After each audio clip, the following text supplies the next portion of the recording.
사사기 2장. 주의 천사가 길갈에서 복임으로 올라와서 말했다.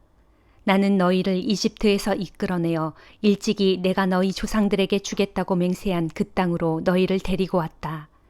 나는 너희와 맺은 언약을 영원히 깨뜨리지 않겠노라고 말했다. 또 나는 너희에게 이 땅에 살고 있는 사람들과 어떤 형태로든 언약을 맺지 말고 그들의 제단을 헐어버리라고 명했다. 그런데 너희는 어찌하여 내 말을 듣지 않느냐? 그러므로 내가 이 자리에서 너희에게 분명히 말한다. 나는 결단코 이 땅에 살고 있는 가나안 사람들을 너희 앞에서 몰아내지 않을 것이다. 그들은 앞으로 너희의 옆구리를 찌르는 가시 같은 존재가 될 것이며 그들이 섬기는 신은 너희를 넘어뜨리는 올가미가 될 것이다. 주의 천사가 온 이스라엘 사람들에게 이런 말씀을 전하자 백성들이 큰 소리로 울었다. 이처럼 온 이스라엘 백성이 소리 높여 울었기 때문에 그것이 복임이라고 불리게 되었다. 백성들은 거기에서 주께 희생제물을 바쳤다. 여호수아가 모인 백성들을 해산시키자 백성들은 저마다 자기가 유산으로 분배받은 땅으로 가서 살았다. 여호수아가 살아있는 동안에는 이스라엘 백성이 주를 잘 섬겼다.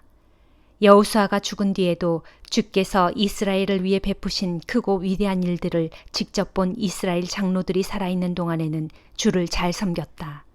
주의 종 눈의 아들 여호수아는 110세에 죽었다. 사람들은 여호수아가 유산으로 분배받은 에브라임 산악지대의 가하스산 북쪽 딥낫 헤레스에 그를 묻었다. 세월이 흘러 여호수아와 같은 시대에 살았던 사람들이 모두 세상을 뜨자 그 이후에 태어난 세대들은 주를 알지 못했다. 뿐만 아니라 주께서 이스라엘을 위해 베푸신 크신 일들도 알지 못했다. 그 후 이스라엘 백성들은 주님 앞에서 악을 저지르고 바알을 섬겼다. 그들은 이집트에서 자기 조상들을 이끌어내신 조상들의 하나님께 등을 돌리고 이웃 가나안 사람들이 섬기는 우상들을 섬기고 그 우상들에게 절했다. 그런 모습을 보시고 주께서 크게 분노하셨다. 백성들이 주를 저버리고 바알과 아스다롯을 섬겼기 때문에 주께서는 진노하셔서 노략질을 일삼는 자들에게 이스라엘을 넘겨주셨고 그들은 이스라엘을 마구 짓밟았다. 주께서 이스라엘을 사방의 적들에게 넘겨주시자 이스라엘은 그들을 당해낼 수가 없었다. 주께서 일찍이 그들에게 맹세하셨던 대로 이스라엘이 싸우러 나갈 때마다 주께서 몸소 이스라엘을 내리치셔서 그들로 패하게 하셨다. 그로 인해 이스라엘은 무척 괴로웠다. 그 후 주께서는 사사를 세우셔서 이스라엘을 약탈자들의 손에서 구해주셨다. 그러나 이스라엘 백성은 사사들의 말도 들으려 하지 않았다. 백성들은 주께 등을 돌리고 다른 이방신들을 추종하면서 그 우상들에게 절했다. 백성들은 주의 말씀을 잘 따르며 주를 잘 섬겼던 조상들과는 달리 주를 저버리고 주의 말씀을 따르지 않았다. 주께서는 백성들을 위해 사사를 세우실 때마다 몸소 사사들과 함께 하셨다. 사사들이 살아있는 동안에는 적들이 쳐들어와도 주께서 이스라엘을 구해주셨다. 적들이 쳐들어와서 이스라엘을 짓밟을 때마다 주께서 백성들의 신음소리를 들으시고 그들을 가엾게 여기셨기 때문이다.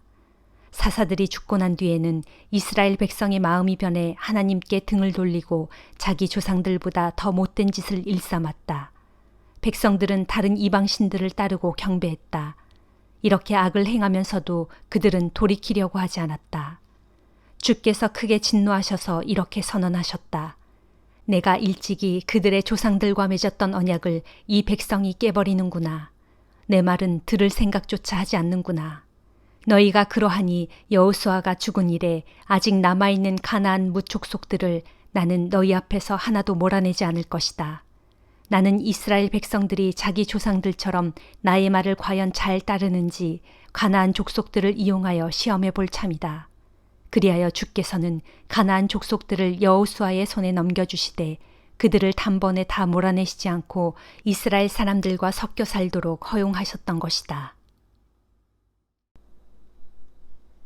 사도행전 6장. 이 무렵 제자들의 수가 나날이 늘어났다. 그러던 중 헬라어를 쓰는 유대인들이 히브리어를 쓰는 유대인들에게 불만을 갖게 되었다. 그것은 자기네 과부들이 날마다 식량을 배급받을 때 차별 대우를 받고 있다고 생각했기 때문이었다. 그래서 12사도는 제자들을 모두 불러 모아놓고 말했다. 우리가 식량을 분배하는 일에 매달리느라 하나님의 말씀을 전하는 일을 등한시하는 것은 옳지 않습니다. 형제 여러분, 그러니 여러분 중에서 지혜롭고 또 성령이 충만한 인물로 알려진 7사람을 뽑도록 하십시오. 그러면 그런 일은 그 사람들에게 맡기고 우리는 기도하고 말씀 전하는 일에 전념할 수 있을 것입니다. 모두가 이 제안을 기쁘게 받아들였다. 그래서 신자들은 믿음과 성령이 충만한 7사람을 뽑았다. 그들은 스데반을 비롯하여 빌립, 브로고로, 니가노르, 디몬, 바메나, 그리고 안디옥 출신의 이방 사람으로서 유대교로 개종한 니골라였다. 신자들이 이 7사람들을 사도들에게 데리고 나오자 사도들은 그들을 위해 기도하고 손을 얹어 축복하였다. 그리하여 하나님의 말씀이 계속 널리 퍼져나갔다. 특히 예루살렘에서는 제자들의 수요가 급격히 늘어났고 유대인 제사장들 가운데서도 믿음을 갖게 된 자들이 많아졌다. 7집사 가운데 하나인 스데반은 특히 하나님의 은혜와 능력이 충만하여 사람들 앞에서 기적과 놀라운 일들을 많이 행했다. 하지만 구레네, 알렉산드리아, 길리기아 지방 및 아시아 등지에서 온 유대 사람들로 구성된 이른바 자유인의 회당에 속하는 사람들이 스데반에게 반발하여 논쟁을 걸어왔다. 그러나 그들은 지혜와 성령의 도우심으로 말하는 스데반을 도무지 당해낼 수 없었다. 그러자 그들은 몰래 몇몇 사람들을 선동하고 매수하여 우리는 스데반이 모세와 하나님을 모독하는 말을 들었다라고 말하게 했다. 또한 그들은 백성들과 장로들과 율법 교사들을 부추겨 다 함께 스데반에게로 몰려가서 그를 붙잡아 공회로 끌고 갔다. 그리고 그들은 거짓 증인들까지 동원하여 스데반을 거슬러 증언하게 했다. 이 사람은 계속해서 이 거룩한 성전과 율법에 어긋나는 말만 하고 다닙니다. 우리는 이 사람이 나사렛 예수가 이 성전을 헐어버리고 또 대대로 내려온 모세의 율법도 모조리 바꿀 것이라고 말하는 것을 들었소. 그때 공회에 앉아있던 사람들 모두가 일제히 스데반을 주목하여 쳐다보니 스데반의 얼굴은 천사의 얼굴처럼 환하게 빛나고 있었다. 예레미야 15장. 그때에 주께서 내게 말씀하셨다. 예레미야야, 지금 모세와 사무엘이 내 앞에 서서 그토록 간청한다 해도 내 마음이 이 백성들에게로 향하지 않을 것이다. 나는 더 이상 이 백성들을 보고 싶지 않으니 그들을 내 앞에서 쫓아버려라. 그때에 만일 그들이 내게 묻기를 우리가 어디로 가야 하느냐 하면 너는 그들에게 대답하기를 주의 말씀에 죽을 사람들은 죽음 앞으로 나가고 칼에 맞아 죽을 사람들은 칼 앞으로 나가고 기근을 당할 사람들은 기근 앞으로 나가고 포로로 끌려갈 사람들은 포로되는 길로 나가라고 하셨다 하여라. 나 주가 분명히 말한다. 내가 이 백성을 벌하려고 4가지 무서운 재앙을 풀어놓았다. 그것은 쳐서 죽이는 칼과 찢어 발기는 개와 쪼아먹는 공중의 새와 집어삼키는 땅의 들짐승이다. 유다 백성들이 이런 지경이 되는 비참한 꼴을 보고는 온 세상 만민들이 크게 놀랄 것인데 그들이 이토록 무서운 형벌을 받게 된 것은 히스기야의 아들인 유다 왕 므낫세가 예루살렘에서 저지른 온갖 역겨운 죄악들 때문이다. 주께서 말씀하신다. 예루살렘아, 누가 아직도 너를 불쌍히 여기겠느냐? 내가 멸망하는 것을 누가 슬퍼하겠느냐? 누가 내게 들러서 내 안부라도 물어보겠느냐? 너는 나를 버렸고 나에게서 등을 돌렸다. 그래서 내가 내 손을 내게로 뻗어 너를 멸망시킨 것이다. 내가 뜻을 돌이켜 너를 불쌍히 여기는 것도 이젠 지쳤으므로 더 이상은 내 죄악을 계속 참고 견딜 수 없다. 그러므로 보라, 농부가 키로 곡식을 까불러서 쭉정이를 바람에 날려버리듯이 내가 그 땅의 여러 성문에서 기질하여 유다 백성을 날려버리겠다. 그들이 죄악의 길에서 돌이키지 않았으므로 내가 그들은 물론이고 그들의 자식들까지 모조리 죽여 없애겠다. 내가 이 땅의 여인들을 과부로 만들어 해변의 모래알보다도 과부들이 더 많게 하겠다. 내가 또 대낮에 짓밟고 파괴하는 침략자들을 이 땅으로 끌어들여 갑자기 이 백성을 치게 하고 젊은이들과 그들의 어머니들까지 치게 함으로써 그들로 졸지에 놀라게 하고 두려워 떨게 하겠다. 그래서 7자식을 낳은 어머니는 여러 아들들을 잃고는 심신이 아주 쇠약해져 그만 기절하고 말 것이다. 그때에 그 여인에게는 대낮이라도 해가 떨어진 한밤중처럼 캄캄하게 될 것이니 그녀는 수치와 절망 가운데서 자기 인생을 끝마치게 될 것이다. 그리고 그 여인의 살아남은 자식들도 결국 대적의 칼에 맞아 다 죽고 말 것이다. 이것은 나 주의 말이다. 내가 탄식하였다. 아, 참으로 내게 재앙이로다. 나의 어머니여, 어찌하여 저를 낳으셨나요? 온 땅 어디를 가더라도 모두가 나와 싸우려 하고 모두 나를 해치려고 덤벼드는 사람들 뿐입니다.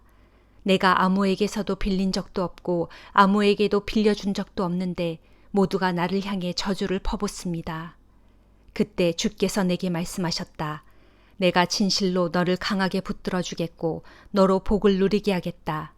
재난이 닥칠 때 너를 저주하던 원수들이 너에게 찾아와 무릎 꿇고 간청하게 하겠다. 쇠를 곧 북방에서 오는 쇠와 놋을 능히 부러뜨릴 수 있는 자가 누가 있겠느냐. 유다 백성아, 너희가 온 나라에서 자행한 모든 죄악들로 인해 내가 너희의 재산을 곧 너희가 모은 재산 전부를 원수들에게 값없이 그냥 넘겨주어 그들로 모조리 약탈해 가게 할 것이다. 나는 또 너희가 알지 못하는 땅에서 너희로 하여금 너희 원수들을 섬기는 그들의 노예가 되게 할 것이다. 지금 너희를 향한 나의 분노가 불꽃처럼 활활 타오르고 있으니 이 맹렬한 불꽃이 너희를 모조리 태워버릴 것이다. 주여, 주께서는 모든 것을 다 아시오니 저를 기억하시고 돌보아 주소서. 저를 위해 저를 핍박하고 제 목숨을 노리는 자들을 물리쳐 주소서. 그들에게 원수를 갚아 주소서. 주께서 너무 오래 참으시면 이 몸이 죽게 될지도 모릅니다. 제가 당하는 이 치욕들이 모두 주님 때문임을 주께서는 잘 아시지 않습니까? 전능하신 만군의 주 하나님이시여, 저는 주님의 이름으로 불리는 자입니다. 주님의 말씀이 제게 내리면 저는 그 말씀을 그대로 받아 삼켰습니다. 진실로 주님의 말씀은 저의 기쁨과 즐거움이었습니다. 저는 다른 사람들과 함께 앉아서 그들과 더불어 웃고 떠들며 기뻐할 수 없습니다. 주께서 강한 손으로 저를 붙잡아 홀로 외롭게 앉아 있도록 하시기 때문입니다. 참으로 주께서는 이 백성에 대한 주의 분노를 저의 입에 가득 채우셨습니다. 어찌하여 나의 이 고통은 언제까지 끝날 줄을 모르고 도리어 내 상처가 더욱 심해져서 나을 기미조차 보이지 않는 것입니까? 참으로 주께서는 제게 대하여 사막의 여행자들을 속이는 시내, 곧 건조한 때에 물이 바싹 말라버린 시내와 같습니다. 그때에 주께서 내게 대답하셨다. 내가 회개하고 내게로 돌아오면 내가 너를 다시 받아들여 나를 섬기는 내 종으로 삼겠다.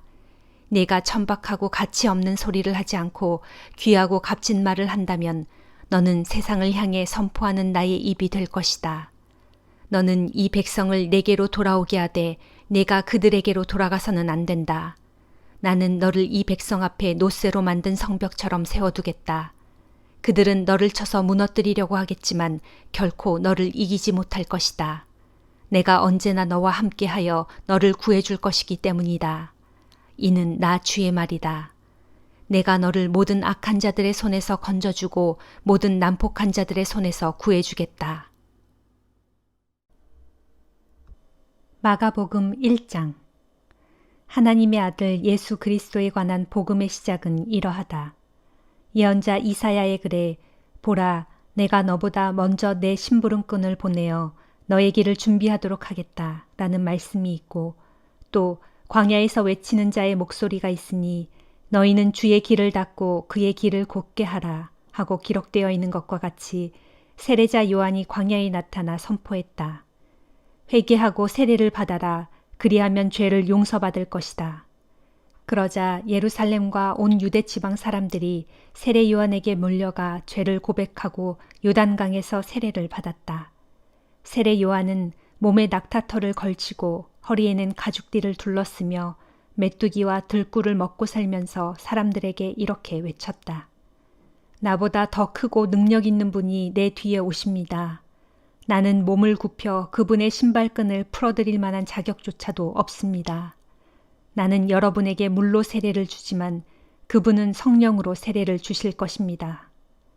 그 무렵 예수께서 갈릴리 나사렛에서 요단강으로 나아오셔서 세례 요한에게 세례를 받으셨다. 세례 후에 예수께서 요단 강물에서 막 올라오시는데 하늘이 열리면서 성령이 비둘기처럼 자기에게 내려오는 것을 보셨다. 그리고 바로 그때 하늘에서 음성이 들려왔다. 너는 내 사랑하는 아들이고 내 마음을 몹시 기쁘게 하는 아들이다.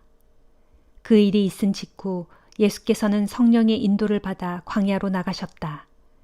예수께서는 그곳에서 40일 동안 사탄에게 시험을 받으셨다. 예수께서 광야에서 들짐승과 함께 지내셨는데 천사들이 그분의 시중을 들었다. 세례 요한이 붙잡혀 감옥에 갇힌 뒤 예수께서는 갈릴리에 오셔서 하나님 나라의 복음을 전파하셨다. 때가 왔고 하나님의 나라가 가까이 이르렀습니다.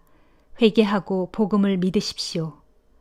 어느 날 예수께서 갈릴리 호숫가를 지나시던 중에 시몬과 그의 동생 안드레가 호수에 그물을 던지고 있는 것을 보셨다. 그들은 갈릴리의 어부였다. 예수께서 그들을 불러 말씀하셨다. 나를 따라오시오. 내가 당신들을 사람 낚는 어부가 되게 하겠소. 그들은 그 자리에서 즉시 그물을 버리고 예수를 따라 나섰다. 조금 더 길을 가시다가 예수께서 세데베의 아들 야고보와 요한이 배에서 그물을 깁고 있는 것을 보셨다. 예수께서 그들을 부르시자 그들도 즉시 아버지 세데베와 일꾼들을 배에 남겨둔 채 예수를 따라 나섰다. 예수 일행은 가버나움 성읍으로 갔다. 안식일이 되자 예수께서는 그곳 회당에 들어가서 사람들을 가르치셨다. 사람들은 예수의 가르침에 경탄하였다. 예수의 가르침에는 율법 교사들과는 달리 권위가 느껴졌기 때문이다. 그때에 악한 귀신 들린 사람이 회당에 와 있다가 소리쳤다. 나사렛 예수여, 우리에게 무엇을 바라십니까? 우리를 없애려고 오셨습니까? 나는 당신이 누구인지 잘 압니다. 당신은 하나님께서 보내신 거룩한 분이십니다. 예수께서 그 악한 귀신을 꾸짖으시며 명령하셨다. 입 다물고 그 사람에게서 즉시 나오라. 그러자 악한 귀신은 그 사람에게 발작을 일으켜 놓고 비명을 지르며 그 사람을 떠나갔다. 사람들이 모두 놀라 서로 수군거렸다. 이게 도대체 어찌 된 일인가? 이렇게까지 권위 있는 가르침은 여태 들어본 적이 없다. 악한 귀신마저도 그분에게 복종하다니. 그리하여 예수의 소문은 금세 갈릴리 온 지역으로 퍼져나갔다. 예수께서 가버나움 회당에서 나오신 후 야고보와 요한 형제와 함께 시몬과 안드레 형제의 집으로 가셨다. 그 집에는 마침 시몬의 장모가 열병으로 앓아 누워 있었다. 그 아픈 사정을 예수께 말씀드리자 예수께서는 그 여자 곁으로 다가가 손을 잡아 일으키셨다. 그러자 그 여자는 순식간에 열이 내려서 자리에서 일어나 그들의 시중을 들어주었다. 해가 저물고 날이 어두워지자 사람들이 병자들과 귀신 들린 사람들을 예수께 데려왔다. 온 마을 사람들이 시몬의 집 문 앞에 모여들었고 예수께서는 온갖 병자들을 일일이 고쳐주셨다. 귀신들을 쫓아내시면서 귀신들에게 입을 다물라고 명령하셨다. 귀신들은 예수가 누구인지를 잘 알고 있었기 때문이었다. 이튿날 새벽 예수께서 날이 밝기도 전에 한적한 곳으로 홀로 나아가 기도하고 계셨다. 그때에 시몬과 일행 몇 명이 예수를 찾아 다니다가 예수를 만나자 큰 소리로 외쳤다. 선생님, 모두들 선생님을 열심히 찾고 있습니다. 그러자 예수께서 말씀하셨다. 이제 근처의 다른 마을로 가자. 거기에서도 하나님 나라의 복음을 전해야 한다. 나는 복음 전하는 일을 하기 위해서 이 땅에 온 것이다. 예수께서는 갈릴리 온 지방을 두루 돌아다니시면서 회당에서 가르치시고 또한 귀신들을 쫓아냄으로써 귀신 들린 사람들을 고쳐주셨다. 하루는 어떤 나병 환자가 예수께 와서 무릎을 꿇고 간청하였다. 선생님, 선생님께서는 마음만 먹으면 저를 깨끗하게 해주실 수 있습니다. 예수께서는 측은한 마음이 들어 그에게 손을 내밀어 만지면서 말씀하셨다. 그렇게 해주겠소. 내가 원하노니 당신은 깨끗하게 되시오. 그 순간 그 나병 환자의 나병이 깨끗이 나았다. 예수께서 그를 보내시며 엄히 당부하셨다. 이 일을 아무에게도 말하지 마시오. 곧장 제사장에게로 가서 몸을 보인 다음 모세가 정한 대로 몸이 깨끗해진 데에 대한 증거로서 예물을 바치도록 하시오. 하지만 그 사람은 나가자마자 그 이야기를 온 사방에 퍼뜨렸다. 그 후부터 예수께서는 마을로 드러내놓고 들어가시지 못하고 동네 바깥 외딴 곳에서 묵으셔야 했다. 하지만 사람들은 어떻게 알았는지 금세 예수께 몰려들곤 했다. 아멘.